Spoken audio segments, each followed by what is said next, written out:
Imagine you have been chained inside a cave since birth, and everything you call reality is only a shadow on a wall. This is the most famous thought experiment in all of philosophy, and it was written almost 2,500 years ago.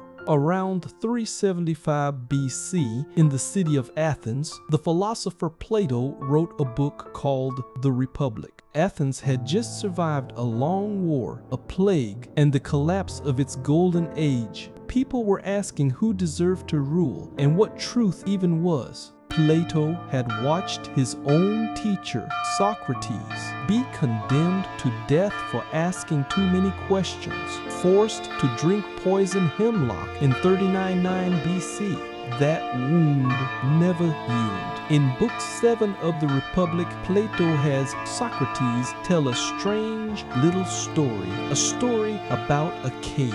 Picture prisoners chained in a dark cave, facing a blank stone wall. They have been here their whole lives, unable even to turn their heads. Behind them burns a fire. Between the fire and the prisoners, people carry statues and objects along a raised path. The firelight throws the shadows of those objects onto the wall in front of the prisoners. Shadows are all they have ever seen. So to them, the shadows are not copies of things. The shadows are reality itself. Now imagine one prisoner is set free. He is forced to stand, turn around, and walk toward the fire. It hurts. The light blinds him, and the real objects seem less convincing than the shadows he knew.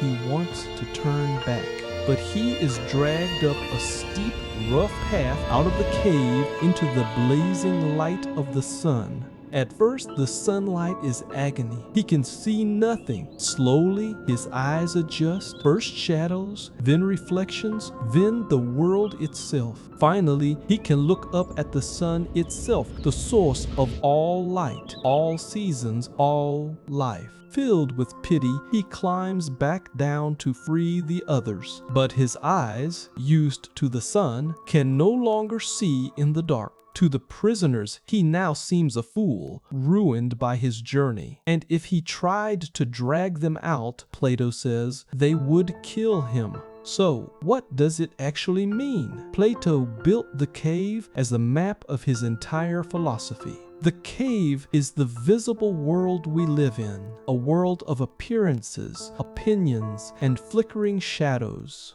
The world outside is true reality, what Plato called the forms, the perfect, eternal ideas behind every imperfect thing we see. And the sun is the highest form of all, the good, the source that makes truth and knowledge possible. The freed prisoner is the philosopher, and education, Plato says, is not pouring facts into a person. It is turning the whole soul toward the light. The deadly return is Socrates himself. The man who climbed toward the truth came back to tell the others and was put to death for it. 24 centuries later, the cave still burns. We live among screens and feeds, images carried past the fire, flickers we mistake for the world. Plato's question was never really about a cave. It is about you. So before you go, are you still watching shadows on the wall, or have you turned around? Are we in the cave or already outside?